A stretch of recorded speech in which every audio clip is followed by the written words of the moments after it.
Behind the Attic Wall by Sylvia Cassedy, Chapter 6.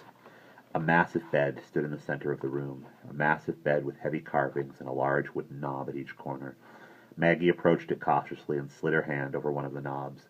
It was smooth as a glass ball and as cold, a headmistress's room with a braided rug on the floor, framed scenes of some foreign city with canals and strange boats and a dresser cluttered with bottles and hair things. "This is a bedroom," she said in her head to her 5 girls.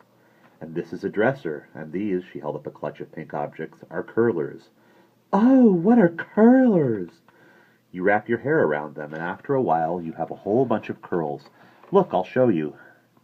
And she slowly wound ropes of her hair, wet still from her mouth, around the fat tubes in her hand, clamping them shut with a little quick click.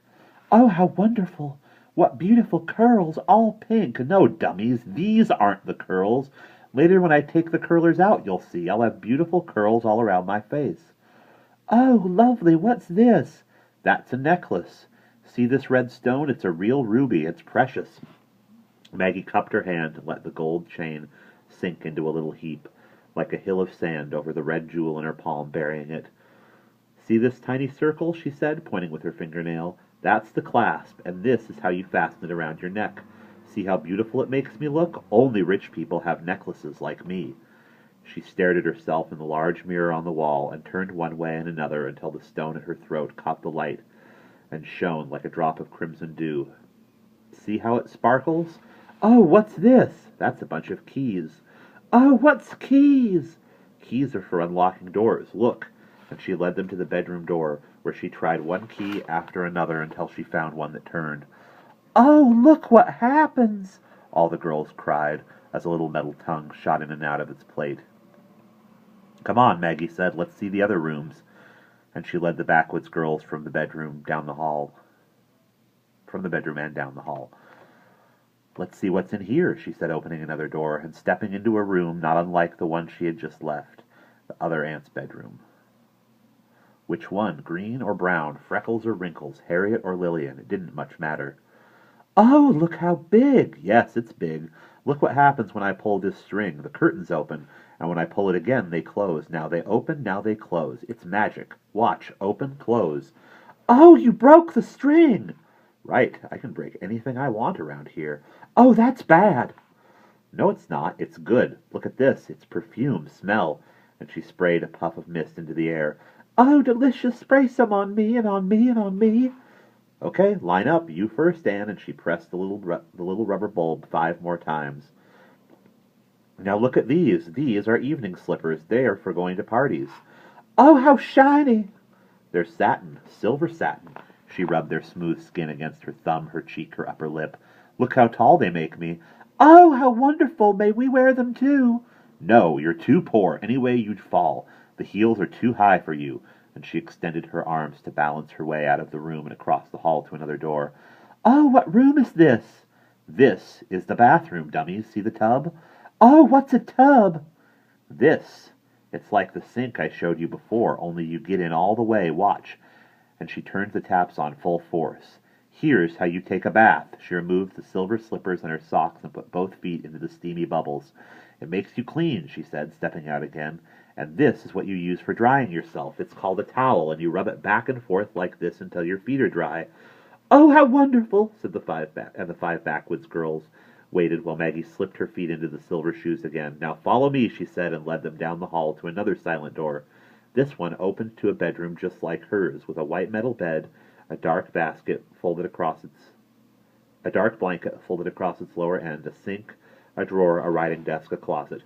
She closed the door and continued down the hall, the 5 wondering girls silent now, almost forgotten, trailing behind. The next 5 doors opened into the same kind of room, quiet and still. At the 5th, Maggie walked over to the dresser and pulled open the drawers. They were all empty, and the closet too. Its door tugged open and stood hushed and dark. Where was everyone? Sometimes, on the day of a new arrival, the girls in the boarding school would play a mean trick. They would hide in a closet or a storeroom, all of them piled into a tiny space so that they could barely breathe, while a strange hush would fall over the halls, and then in a burst of screams they would wildly jump out as the new girl passed by. Maggie had been asked once to join a group that had planned to do just that, but she had remained instead in her room, listening to the solitary footsteps of the new arrival. Mary Louise, her name was, and jumping in fright herself when a burst of screams finally broke through the silence in the halls. Maybe the girls in the school were planning to play the same trick on her. Maybe they were squeezed into some dark closet, listening to one another breathe, listening to the heels of the silver satin slippers on her feet draw closer and closer, waiting for her shadow to darken the keyhole, when they would spring out and envelop her in their screams. But she would be prepared. She would jump or turn when the door, which one would it be, was finally flung open, and she would continue down the hall. Sorry, let me read that one again. But she would be prepared. She wouldn't jump or turn when the door, which one would it be, was finally flung open, and she would continue down the hall, not looking to the left or to the right, not showing even that she had heard.